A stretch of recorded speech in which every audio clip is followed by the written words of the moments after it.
Doctor Paramvir Singh दुलावत, Shri Rajput करणी सेना संभाग अध्यक्ष Udaipur Mewar. UGC university grant commission विश्वविद्यालय अनुदान आयोग के द्वारा जो काला कानून पारित किया गया है, उस कानून का हम पुरजोर विरोध करते हैं। आज जब से ये काला कानून सामने आया है, तब से लेकर आज दिन तक भारत के प्रत्येक स्टेट में, भारत के प्रत्येक शहर में, भारत के प्रत्येक जिले में और भारत के प्रत्येक गांव में इसका पुरजोर विरोध किया जा रहा है। सड़कों पर प्रदर्शन किए जा रहे हैं। ये प्रदर्शन किसी एक व्यक्ति, एक पर्टिकुलर एक समाज के द्वारा नहीं किया जा रहा है, किसी स्वर्ण समाज के द्वारा नहीं किया जा रहा है। यह हर एक उस भारतीय के द्वारा किया जा रहा है प्रदर्शन, कि उनको पता है कि ये यूजीसी का जो काला कानून है आने वाले समय में इस देश को 2 टुकड़ों में विभाजित करेगा। इस तरह के कानून लाने की क्या आवश्यकता थी? एक तरफ आप कहते हो एक रहोगे तो सेफ रहोगे, एक तरफ कहते हो बटोगे तो कटोगे, और दूसरी तरफ आप जातिगत आधार पर वैमनस्यता फैलाने का कानून लाते हैं और फिर कहते हैं कि हम आपके साथ केंद्रीय मंत्री कहते हैं, केंद्रीय उच्च शिक्षा मंत्री कहते हैं हम किसी तरह का कोई भेदभाव नहीं होने देंगे। पहले भेदभाव लाने वाला कानून पारित करते हैं, उसके बाद कहते हैं हम भेदभाव नहीं लाएंगे। और किसके खिलाफ कानून ला रहे हैं? जिन्होंने आपको सत्ता में बैठाया है। क्या इस देश में स्वर्ण समाज का जन्म लेना कोई गुनाह है? क्या इस देश में स्वर्ण समाज को जीने का कोई अधिकार नहीं है? और हमने हमारे जीवन में कभी जातिगत वैमनस्यता तो रखी नहीं है। हम कभी मेरी उम्र की जो पीढ़ी के लोग हैं या उससे पहले के लोग हैं, इन्होंने कभी जीवन में ये नहीं सोचा है कौन किस जाति का है। हम दोस्त बनाते हैं, हम यार मित्र बनाते हैं, हम किसी जाति को देख के नहीं बनाते हैं, हम हिंदुस्तानी के नाम से बनाते हैं।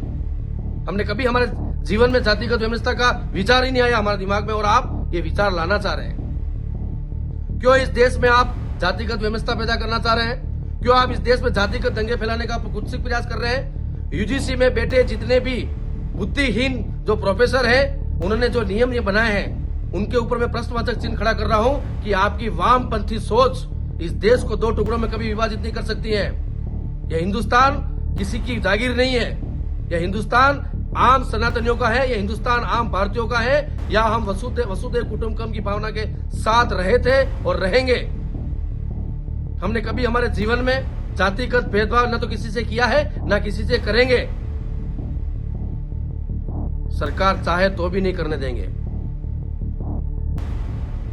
यूजीसी का जो नया नियम है, उस नियम में स्वर्णों को स्पष्ट रूप से कहा गया है कि कॉलेज में, यूनिवर्सिटी में कोई भी स्वर्ण का बच्चा अगर कोई क्लास में जा रहा है और अगर सामने वाला कोई व्यक्ति, चाहे SC ST OBC किसी जाति का व्यक्ति है, अगर उसके विचार नहीं मिल रहे हैं, तो उस स्वर्ण समाज के व्यक्ति के अगर ऊपर कोई आरोप भी लगा लेगा, तो उसके आरोप अगर चाहे झूठा हो चाहे सच्चा हो, उसके खिलाफ कोई कार्रवाई नहीं होगी और स्वर्ण समाज के व्यक्ति के खिलाफ कार्रवाई होगी।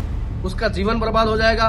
उसको न अपील करने का अधिकार है, न वकील करने का अधिकार है, न दलील देने का अधिकार है। किस तरह के आप कानून लाना चाह रहे हैं इस भारत में?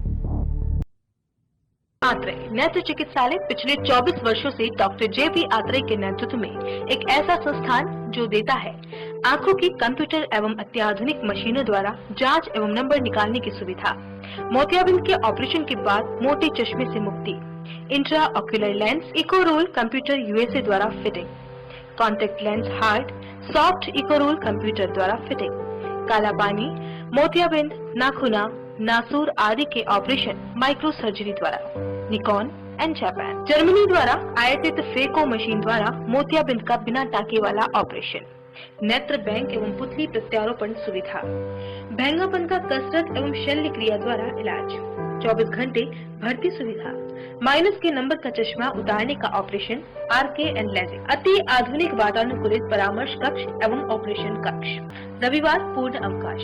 संपर्क डॉक्टर आत्रे नेत्र चिकित्सालय 1920 प्रथम मंजिल, town hall, link road, Udaipur, Rajasthan. College 25616000, mobile number 98290411